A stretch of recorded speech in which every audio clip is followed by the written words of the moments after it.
Make sure what you do is the product of your own conclusion. Take advice but not orders.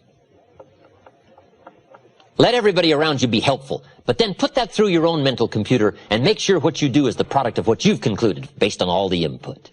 We call this a true sense of leadership, developing rationality based on all the input. These are not easy tasks, but they're tasks that are possible. This is called walking the summit of leadership skills. And most people don't want to engage in these extra disciplines, but I'm here to promise you that the treasure and the equity is so unique that what small price is paid in these early disciplines is small compared to the treasure that accumulates as the days unfold, both for your heart and your mind and your purse. To finish, let me give you some challenges. In wrapping all of this up, I've got some good challenges for you to consider. Here's the first one. Let other people lead small lives, but not you.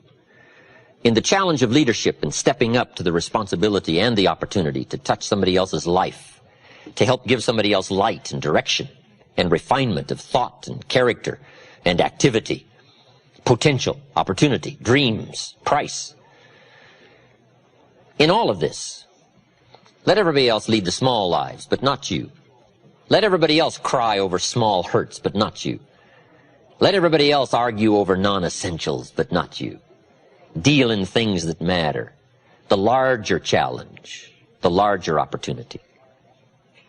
Here's my next challenge. As leaders, let's learn to help people not just with their jobs, but with their lives. I think we have a twofold responsibility to help people with job skills. But I think the greater responsibility is to help people with life skills. Let's don't just teach people how to work. Let's teach people how to live. How to assimilate and accumulate. Far greater treasures than just a paycheck. The treasures of awareness, understanding, setting goals, reaching into the future, growing, changing, expanding.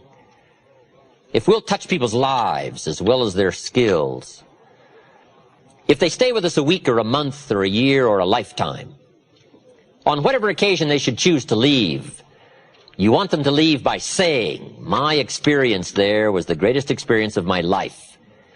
And it wasn't just what I earned, it was what I learned. And last, I have an ancient scenario to give you. It comes from the Bible, and here's what it says. If you work on your gifts, they will make room for you. If you practice your gifts will make a place for you. A place of leadership. A place of influence. A place to touch someone else. To make a mark. To further an enterprise. To build a dream. Someday, if you work on your gifts, we will call you noble. We may give you rewards you cannot even now imagine. Plaques to hang on your wall, trophies to remember, but most of all, the gift of knowing yourself, that you did the best you could with what you had, the expansion of your mind and your heart and your soul and your touch and your reach and all the gifts that you possess. Your gifts, if you work on them, will make a room for you. And I've got to be one of the better examples of that. Look where my gifts have brought me. I was raised in obscurity. A little small village in Idaho. I now get to travel around the world. My gifts have brought me to this room. And what an experience it is for me to have a chance to touch you. One of the most challenging experiences in life is seeing what you can do to help someone else.